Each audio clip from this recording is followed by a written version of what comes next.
Welcome to another edition of Voices in the Struggle. I'm your main man, Big Ant. And I'm Brother Reggie. Hey, we got another good show for you today. We're gonna have a guest later on. Who's our guest, Mr. Brother Reggie? We got Miss I want to mess up the name. Miss Utissa Chisholm from the Code Orange for Derek Foundation. Okay. So let's find out what that is. Oh yeah. But before we get to the guest, we're gonna talk about a few things. We can't talk about everything because of time restraints at the moment. But George Zimmerman is back in the news. This fool. What he done did this time, man? What's going on with George? This idiot, he's trying to sell the gun that he killed Trayvon Martin with. Right. Because the auction was 11 o'clock this morning. 11 o'clock this morning. 11 o'clock this morning, so it should be over with. And yeah, this is crazy, man. That's just total disrespect. I hope that same gun bring him to his demise. I hope so. What I mean? I hope so. I hope he try to use it or something. I hope he don't sell it. He try to use it again and somebody get him. But go ahead. As of right now, it's been taken down. Right. Okay. It's been, as of the last I checked, right before we started, it's been taken off of the whatever site it was on. But he was trying to sell it for the starting bid was going to be $5,000. Right. That was a starting bid. And the sad thing of it is, this damn thing would have sold. Yeah, it would have. It would have sold. It would have. Did you hear about what it was going to go to? Some of the portions of the proceeds was going to go to? Yes. Oh man, this is crazy. He said he was going to support the movement to stop Black Lives Matter. And to stop Clinton from getting elected. Yep. That's what he said he was going to go to. Oh yeah. And he was trying to end the career of the district attorney who was trying to charge him. Yeah. Angela Corey. Oh wow. That was part of the proceeds was going to go to also. Wow. So he got a vendetta against some folks, man. Yeah. I mean he would have got some Trump voters behind him. You know what I mean? Yeah. I wouldn't be surprised to see him at a Trump rally. Up on stage with Trump. And you're right. In the days to come. And you're right. I won't be surprised at that, man. But this is what he said, and I quote, I am honored and humbled to announce the sale of an American firearm icon. The firearm for sale is the firearm that was used to defend my life and end the brutal attack from Trayvon Martin on 2/26/2012. A child. A child. He ain't say that though. A child. This cat got out of his truck, went to damn Trayvon Martin, got into a scuffle with him. Yeah. But I don't know. That case, man, that case just get me so damn upset, man. You know what I mean? Yeah, man, yeah. That is that's the craziest thing ever. That wasn't the trial of George Zimmerman. That was the trial of damn Trayvon Martin. Exactly. He was convicted. Yeah. He was convicted. And this cat has been getting in trouble ever since, man. Yes, ever since. Hey, and it's crazy. They supported him so much, gave him all that money. And now you donate all this money to this cat, and like you say, get in trouble. But that's gonna follow him though, because he know he did wrong. Right. Right. When you do wrong stuff, karma come back to you. Absolutely. You're gonna pay for it. Yeah. You're gonna pay for it. You're definitely paying for it. I just hope he get his sooner than later. Yeah. I won't say what I want to say. Yeah. But, I hope the chickens come home to roost with George Zimmerman there. They coming. They laying eggs right now. And they talked to the Martin family and their foundation. You know what I mean? And rightfully so, they declined to make a comment on it. Well, it's ignorant. Yeah. It's ignorant. Yeah. They said they're just focusing on ending gun violence. Right. You know what I mean? And the Justice Department, why would they give him the gun back anyway? Right. He knew it was going to cause a uproar. Why would you do that? Right. So, I mean, this guy's a freaking idiot, man. I just hope one day he gets what he got coming to him. It's coming, you know what I mean? It's coming. It always does. It's coming. Yeah, I just think that's crazy. Yeah. But that's George Zimmerman. That's Florida. Yeah, it is. It is. It is, man. It's crazy. But I tell you what, this Daniel Brown law is crazy. It is. Because in South Carolina, in this place called Goose Creek.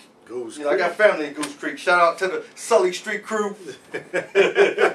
You know? It sounds very hard, man. You go up there by yourself? Hey, that's suburbia right there. They my people. They my people.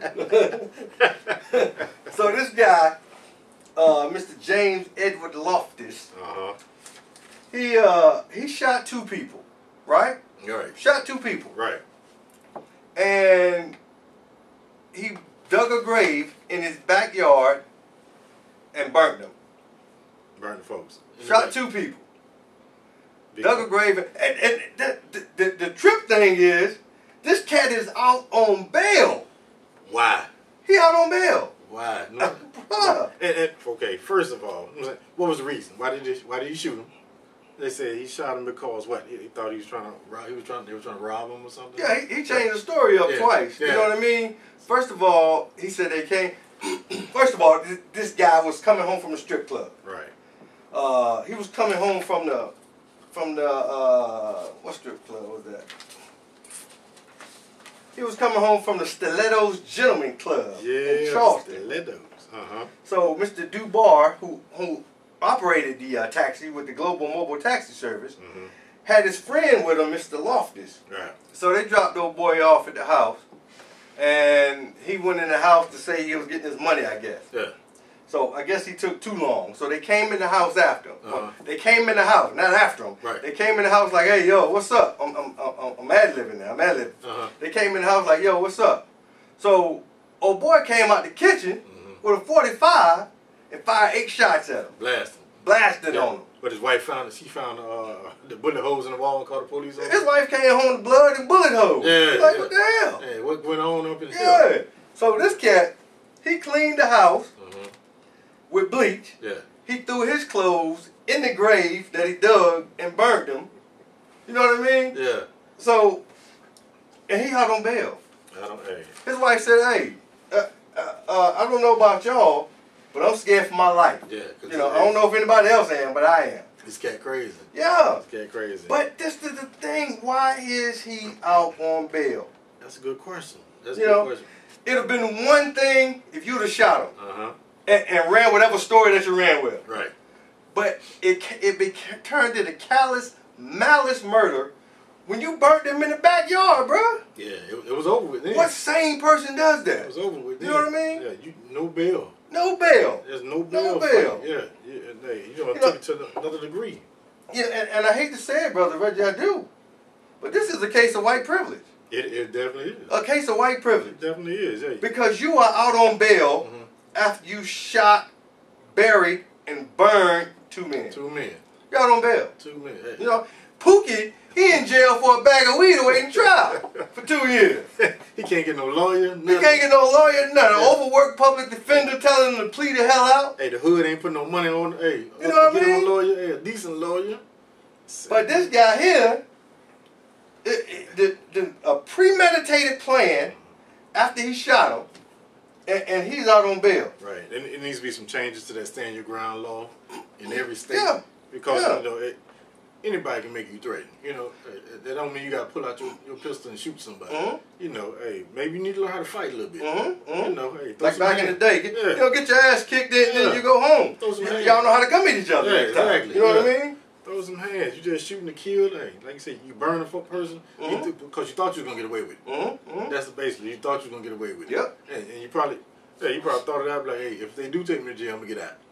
Hey, I'm white. You know a way to stop that stand your ground shit? What's that? As if every black person registered for a concealed weapon permit in their county. Oh yeah. Oh yeah. After every black person registered for concealed weapon permit, join the NRA. I hate the NRA. I do. But they'll get the point that, hey, y'all ain't, because the stand your ground is protect you in case you shoot a Negro. Yeah, right. Yeah. That's where that stand your ground shit comes from. Exactly. You know, but if every black person went out and got a concealed weapon carry permit, and right there in your whole town, that would drastically change the demographics of the stand your ground and the NRA. Oh, they'll change the law then, yeah. Yeah. They're gonna rename it something else, yeah. Because how common is it to see a white guy walking around with a concealed weapon or rifle or something like that. Like it ain't nothing. Like it ain't nothing. And all in the stores. Yeah. Like, why do you need that? It's Walmart. You know what I'm saying? Yeah. I mean, the Applebee's, I got to look at your weapon. Yeah. I don't know what you about to do. But, you know, now you see black folks walking around like that. How many videos have you seen where the cops talking to white guys while they got a gun? Right. You know, I'm not disarming you, but how many videos have you seen where they kill black guys in that same scenario? Right. You know? Yeah, you got a gun. Like I seen a video the other day, the guy had his gun. He had the open carry permit, and the officer was like, "I need to see I need you to give me your gun or something like that." He's like, "No, this is my right." You know, that's the other thing, folks. You need to know your laws. If you're gonna carry guns, know the laws. Know what you can and can't do. So if somebody come on, the police come on, you can stand. You know what I'm saying, you can stand your ground and tell them what's going on. Because without that, hey, they're gonna take you to jail all day, like plant something on you. Really? Yeah. You know, but this lawyer, his lawyer said, you know, he freaked out and thought he was going to prison, so he tried to hide the bodies. That still doesn't make it right. Right. That still doesn't make it right. That's still insane. Right. You know, and for a lawyer, and for a lawyer to do that, you know what I'm saying? Right. That should be against your principles as a lawyer. Right. You know, I know you're supposed to defend somebody, but that should be against your principles. Bruh, I sincerely hope that's not your defense. Yeah, yeah, and it probably is. It probably is. I sincerely hope. Because like everything else, you know, hey, they want white. You know what I'm saying? They're like, well, we're gonna try to get you out of this the best we can. Lie, cheat, steal. We're gonna try to get you out of this. You know, if we can get you less charge, we can get you out in 10 years. Hey, we good. We done did our job. Hey, you go in there handle your business. You shouldn't have did it anyway, but hey, we ain't gonna kill you. Yeah, you know, either way, he's going to jail because, you know, first of all, at one point he said he let him into the home. Then another story, he said they forced their way into the home. Yeah. But as of right now, well, he's not been charged yet. Right. But he could get charged at a minimum with desecrating human remains.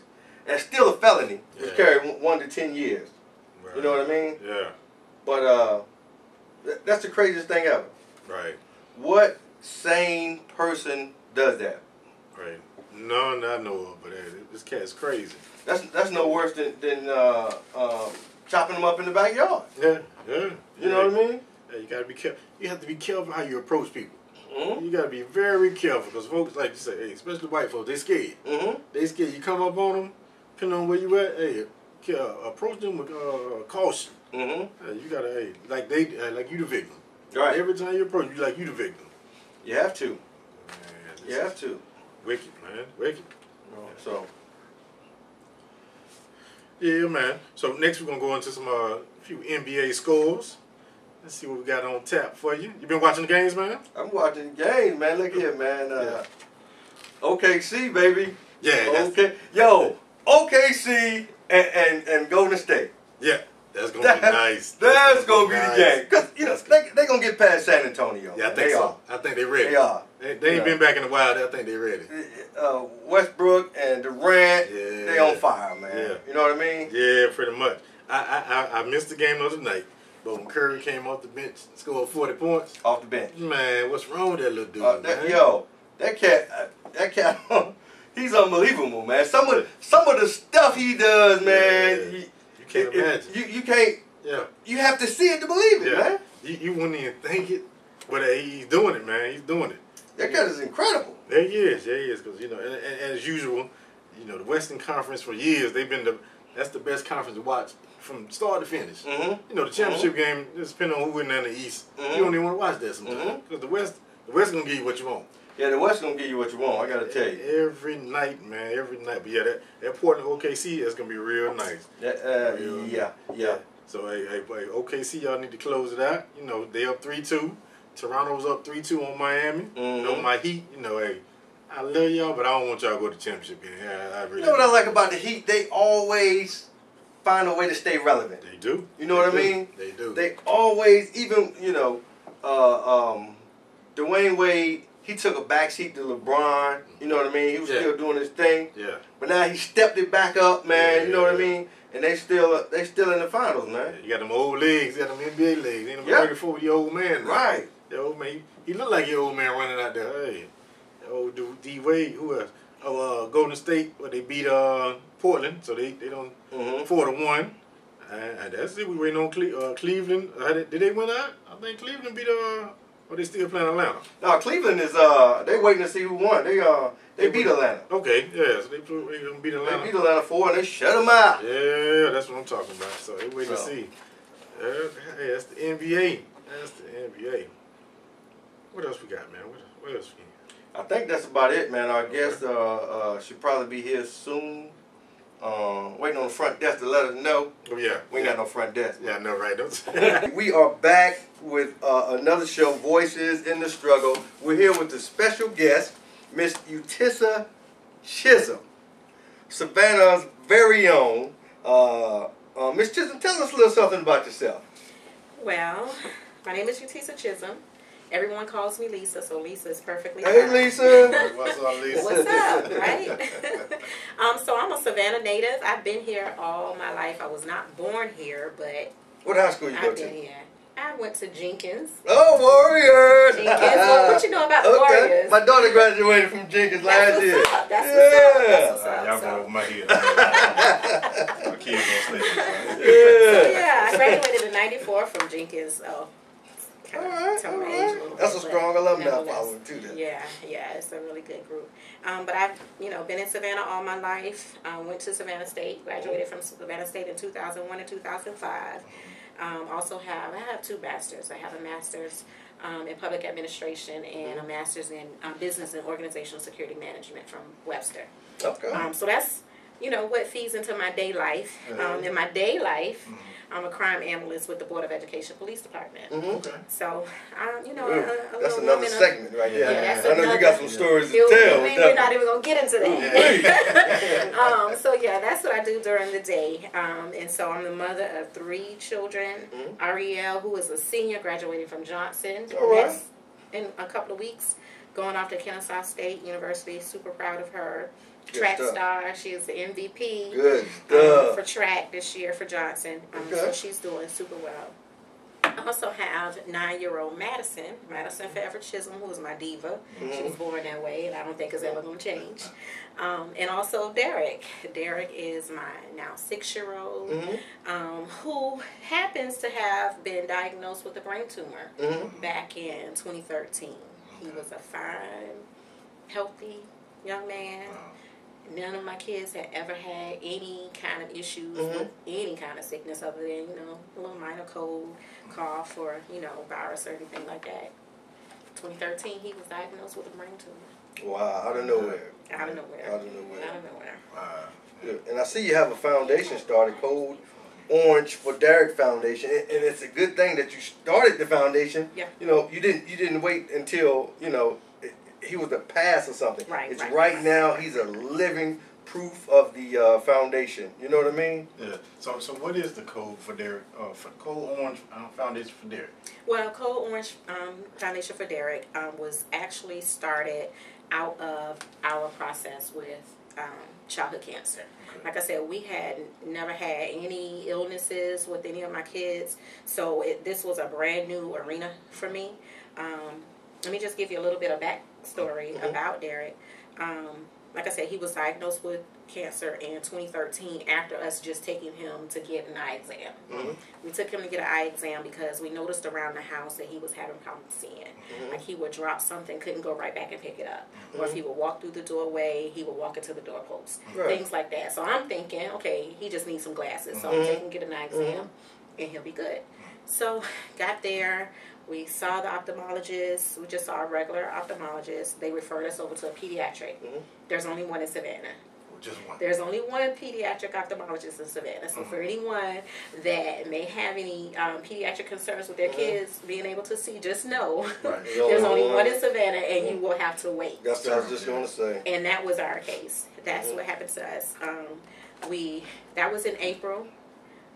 They were booked. Our appointment wasn't until September. No, wait a minute. Yeah, our appointment was not until September. Oh my! April to September. Wow. April to September. Now, during that time, how were you feeling? During that time, we're calling, trying to get the appointment moved up. all of this, you know, meanwhile, Derek is still having problems seeing. He was like, Mom, can't you just give me some glasses? So I said, well, you know, we got to figure out what's going on first. So the appointment came September, and it actually wound up being, what is it, Memorial Day? That's in Labor Day. It's in September 3rd, Labor Day. Took him to the eye exam. Dr. Duvall, awesome doctor, examined him. And he said, I've seen this before. And he said, I'm going to send you over to the hospital to get an MRI and a CT scan. And I'm thinking, and my brother was with me at the time. I called my brother over with me. And so I'm thinking, okay, what's going on? So we leave. We go to the hospital, did the MRI, CT scan. Doctor called us on the phone because he wasn't there. He called us on the phone and said, you know, I'm sorry to tell you, but Derek has a brain tumor. And he said it's a large tumor that it looks like, we don't know how long it's been there, but it's a tumor. We need to see what's going on. So I dropped the phone because we were just, you know, going to get him some glasses. Absolutely, absolutely. We were just going to get him some glasses. So it all kind of happened really, really, really fast. From the eye exam to the hospital, we were transferred. Our hospital at the time was Candler because of our insurance and all that stuff. We went over to Memorial, which they have the children's hospital over there. So we went over to Memorial. We were admitted in the hospital for a week. That Friday, he had a brain biopsy, which is a major surgery in and of itself. Found out what type of tumor it was, and it's actually an optic pathway glioma, and it sits right on his optic nerve. That's why he was having problems seeing. So, admitted to the hospital, immediately determined a plan that we were going to take. We decided to do chemotherapy because it was the least, I mean, it's intrusive, but it was the least intrusive. We didn't want to do surgery because of where the tumor sat, and we didn't want to do radiation at the time because of the long-term effects it could have on him because he was so young. He was 4 at the time. The radiation does take a toll on him. It takes a toll. You know, imagine on adults. It takes a toll, so imagine kids. So we started treatment immediately.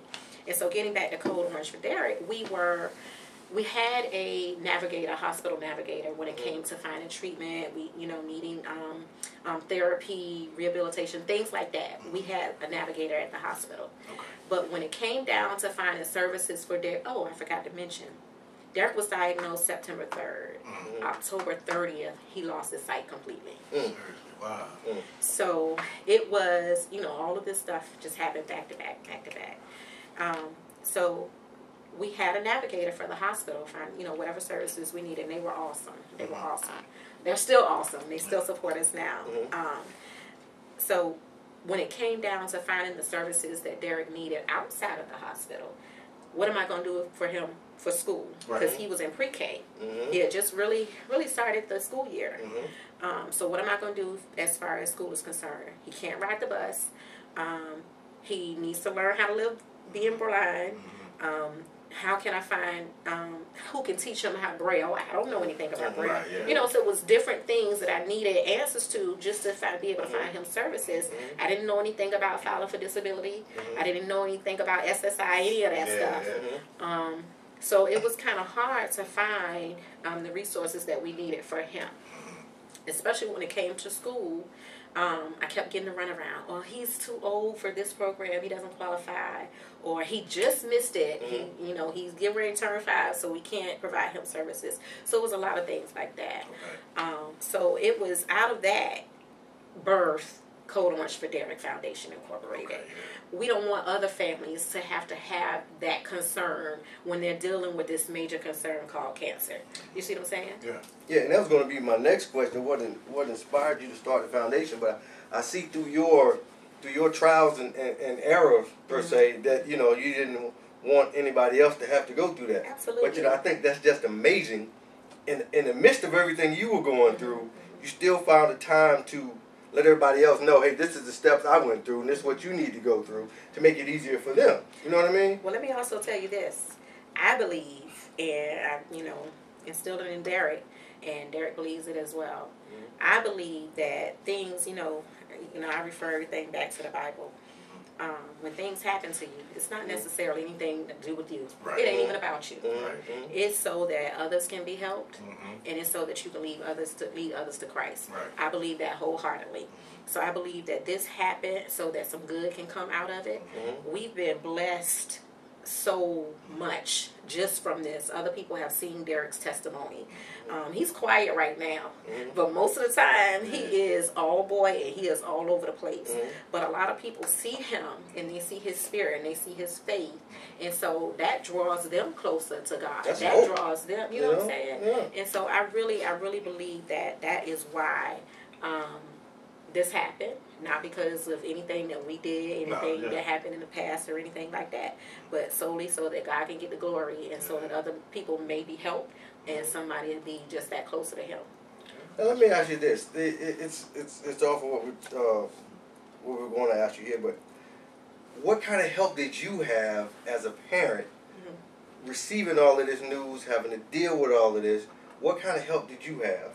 Well, at the hospital, let me just tell you, I wish I would have thought to bring it. At the hospital, they give you this big book bag, and it has a binder that's about this thick with a whole lot of information. You're supposed to read it. So, I'm just going to say, I did not read all of that information. But like I said, we had a really good hospital navigator that helped us through that whole process. And then through the hospital navigator, we got turned on to Cure Childhood Cancer, which is the organization that is benefiting from our Code Orange for Derek concert in June. Okay. Cure Childhood Cancer, the local community director here was super helpful in helping us to find the resources that we needed to get Derek the services that we needed. Not only that, treating a child with cancer is expensive. And I'm a single parent. I have been a single parent. Derek's dad is great. I have a great family support system. My church has always been awesome. But financially, it was already on a single mother who was already trying to make things work. Add in cancer and add in paying the bills. So Cure came along, and not only did they help us to find services that we needed, but they also were there to provide financial assistance. If I needed a grocery card, a Walmart card to go and get some groceries for the house, they were able to give me that. And that's an organization called Cure for Cancer? Cure Childhood Cancer. Cure Childhood Cancer. Cure Childhood Cancer. Like I said, they're our beneficiary, but their main focus is providing funds for cancer research, childhood cancer research. Their mission or their theme or slogan, I should say, is that we believe that there is a cure for childhood cancer in this age. That it will be found in this age. We're still alive. And so I definitely believe that. So Cure, that's what their mission is, to help fund cancer research. And so, you know, it just fit that when we wanted to do the foundation, that they would be the beneficiary because they helped us so much. Absolutely, absolutely. Right about that. That's what I'm A talking network of resources making it a better place. Absolutely, absolutely. And that's not to say that there weren't other organizations, because there was Pediatric Foundation for Children, for Kids, was another organization. My church at the time was St. Philip Monumental AME Church. Awesome show of support. My family.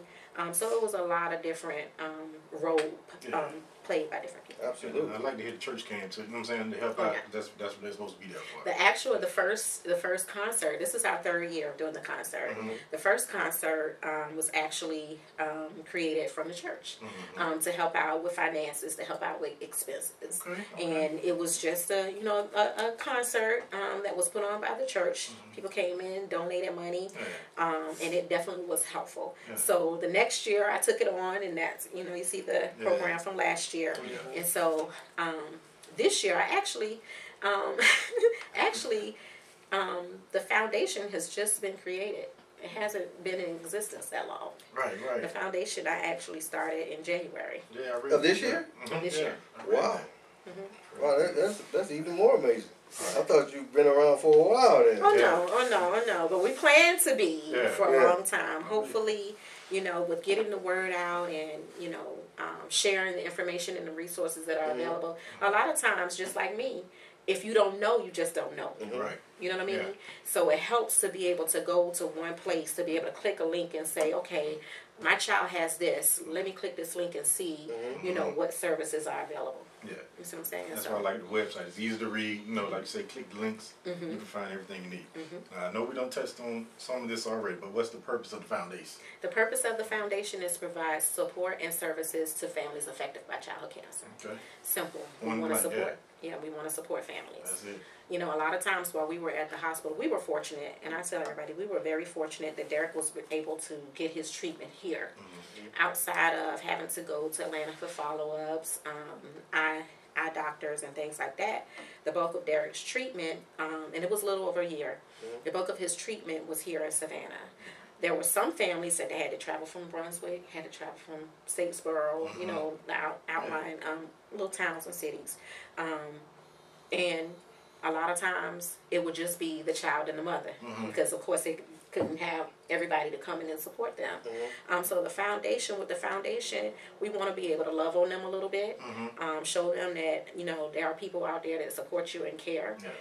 If you need gas, we'll be able to give you those gas cards. If you need some snacks, because let me tell you, when you're sitting there in that hospital and you have watched every show or every video, or you play, well, Derek, he doesn't play video games, but when Derek is a music buff. Derek loves every instrument there is. Right. Right? He loves every instrument there is. What's so your favorite instrument, Derek? Saxophone. Saxophone. All right. Getting a real one for my birthday. You get one for your birthday? I gotta get on it because that's next month. Oh, yeah. All right. Slipping, mama. We gotta have you back on here, have you play the saxophone for us. Yeah. Oh, okay. All right. I hope I learned something. You will. You will. I'm sure you will.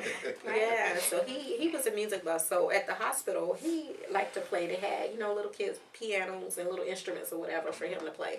So it would have been nice to have some headphones to put on while he's playing his music. You know what I'm saying? So things like that. Just little stuff. Little like things, that. you know.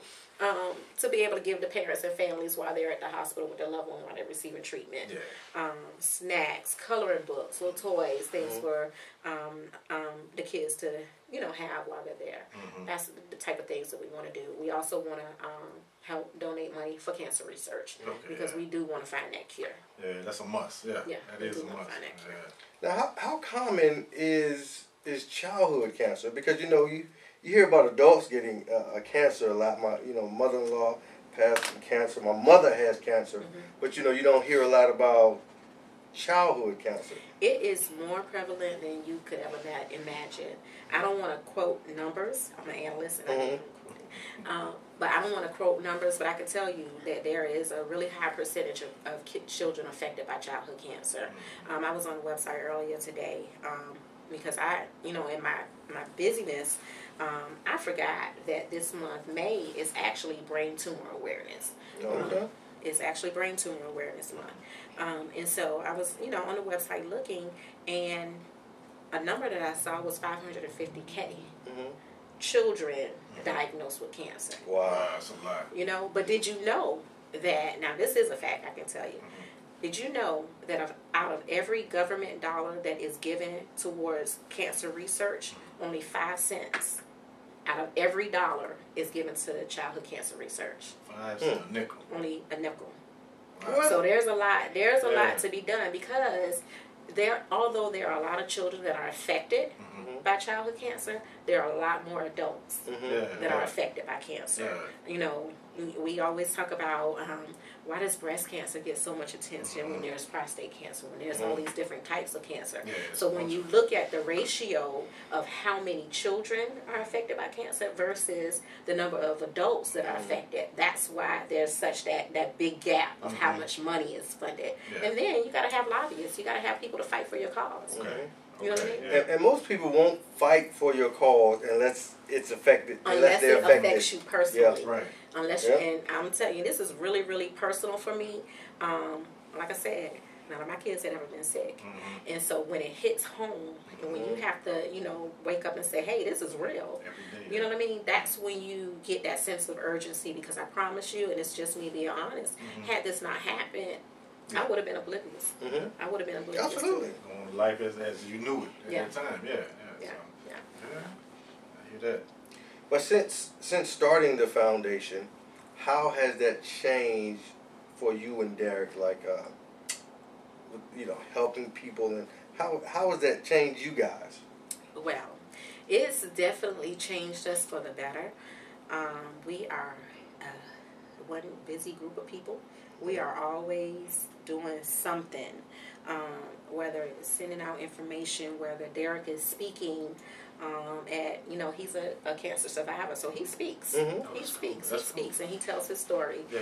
You know, he's done it several times this year. As a matter of fact, we're on the way to Atlanta Saturday morning to the Cure Childhood Cancer Believe Ball, which is a huge fundraiser to raise even more money for cancer research. Oh, good. And so Derek is actually one of the featured children for Cure Childhood Cancer. He was also, a few weeks ago, a part of, you know, Memorial was building a new hospital, a new children's hospital. Okay. So Derek was actually a part of the one masterful evening. I'm sorry, one masterful evening at the Hyatt Hotel, where, you know, it was just another big fundraiser in support of the hospital and building the hospital. So we do a whole lot. We're just sharing information, trying to create awareness of childhood cancer, but we also volunteer. We go to the hospital, you know, sit with the kids, you know, play games, color, take donations by the hospital, gas cards, you know, food, treats, snacks. So we do a good variety of stuff. That's good. That's good. Now, visiting your Facebook page, see you help other cancer survivors and children.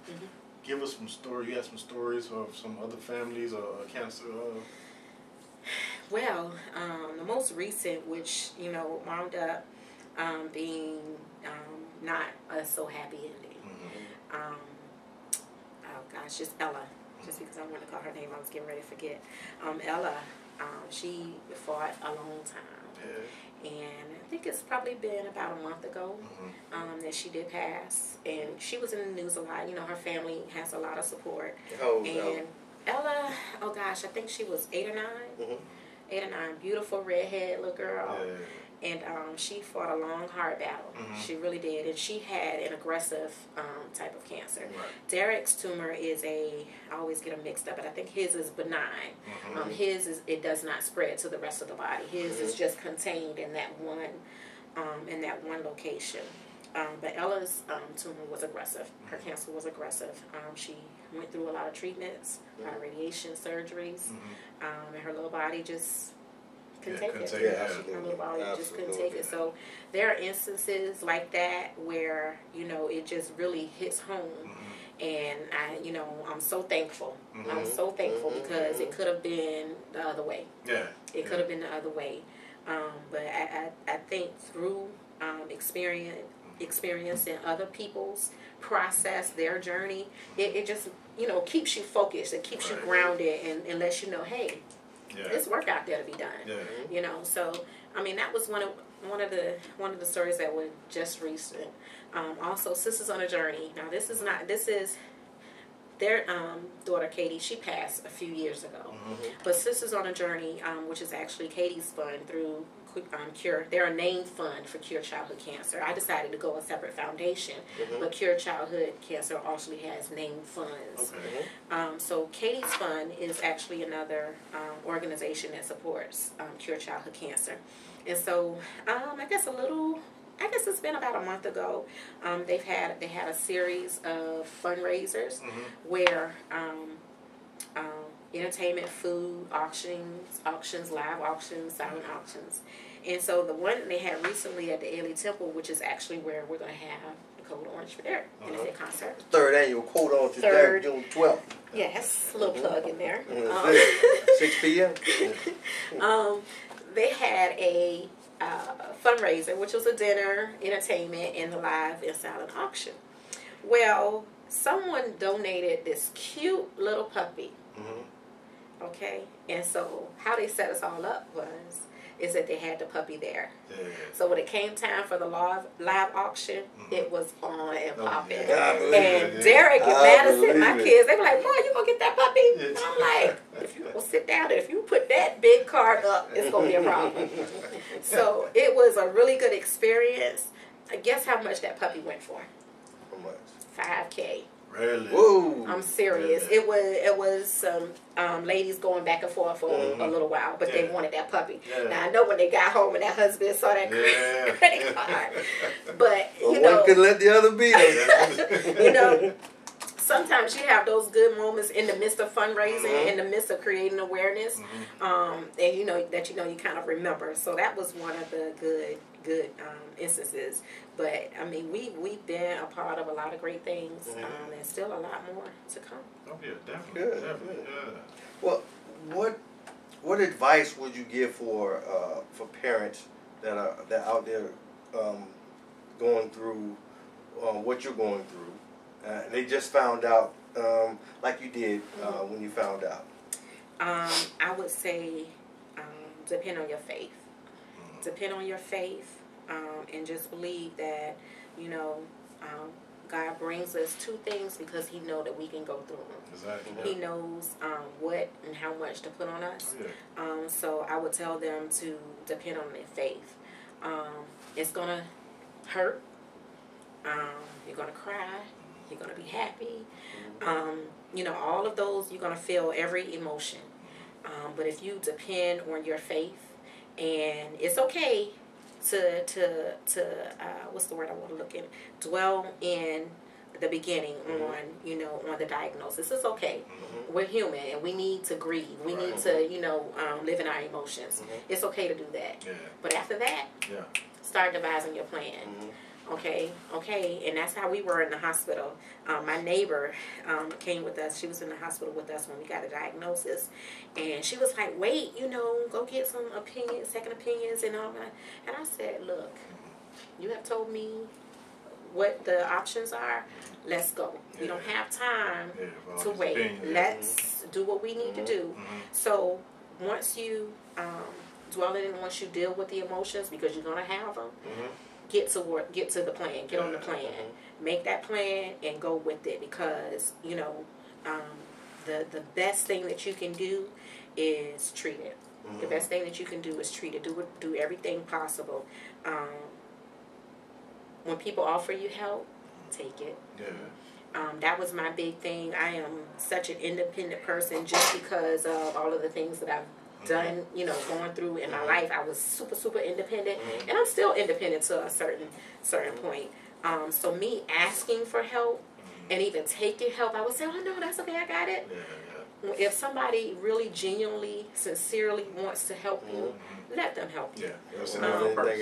They were sent there for a purpose, and someone told me this before.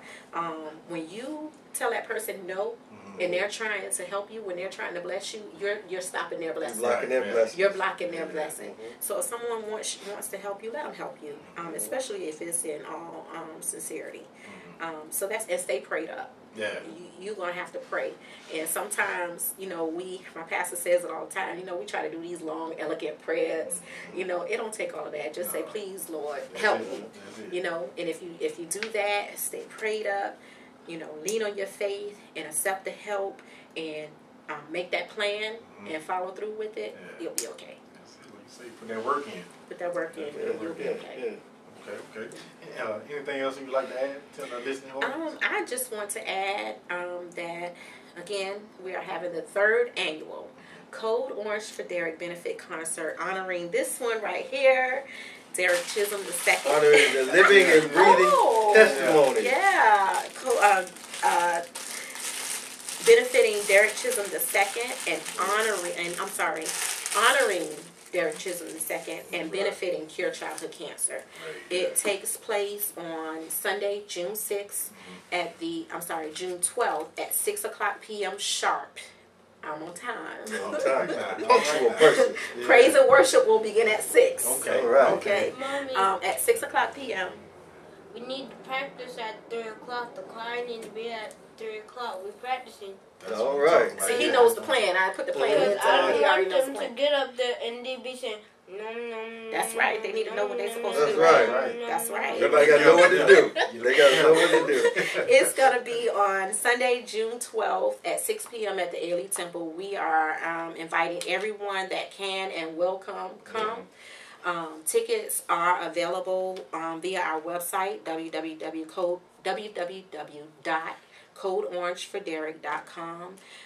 If you can't make it, which we hope everybody can come, it's going to be an awesome program. If you can't come, we are accepting donations. So if you like, you can go to that website and donate. Follow us on Instagram at CodeOrangeForDerek.com. I'm sorry, at CodeOrangeForDerek. And that's Code Orange, the number 4, and Derek.com. Correct. Our Facebook page, Code Orange for Derek. Twitter, Code Orange for Derek. If you see the hashtag, it's Code Orange for Derek. Code Orange for Derek. We are also, I forgot to mention this earlier, we are also going to be throwing some shade on cancer. Watch out, Right? Watch out. Okay, we're going to be throwing some shade on cancer at the Code Orange for Derek benefit concert. So these glasses, which also has our hashtag Code Orange for Derek on the side, are going to be on sale. It's an additional fundraiser for $5 at the concert. So even if before you want to help us throw some shade on cancer, contact us via our website, via Facebook, and we can get those glasses to you. But hopefully you'll join us. Yeah, outstanding. That's right. Yeah. Well, listen, we want to thank you for taking the time, you and Mr. Derek here for taking the time to talk with us about the Code Orange for Derek Foundation. And we will definitely make a donation collectively as Voices in the Struggle. We'll do it through your website. And we encourage you to join us in doing that as well. June 12th. That's the Ali Shrine at 100 Eisenberg Drive, and it's right here in Savannah at 6 p.m. How can someone get in contact with you if they wanted to volunteer or something? Absolutely. Of course, you can go to our website, www.codeorangeforderek.com. They can go to our Facebook page, again, Code Orange for Derek, or they can give me a call. Our number is 912-713-7041. If you do not get us, please leave a message and someone will get back with you. We will be able to provide or turn you on to the resources that you need for whatever the situation may be. Please call us if you need help with anything. Please call us. We are here. We are here to support you. Okay. Good. Sounds good. Good. Well, another great show, Brother Reggie. Yes, sir, Big Ant. Yes, sir. Yes, sir. We want to thank you for coming again, Lisa. Absolutely. It was our pleasure. So listen, a link to Code Orange for Derek will be on our Facebook page as well, voicesinthestruggle.com, Voices in the Struggle on Facebook. So please support. If you can't give money, give your time. That's a great asset as well. Okay? So this Big Ant. This is Brother Reggie. With our friend Miss Lisa. Yes. Voices in the Struggle. We out. Peace.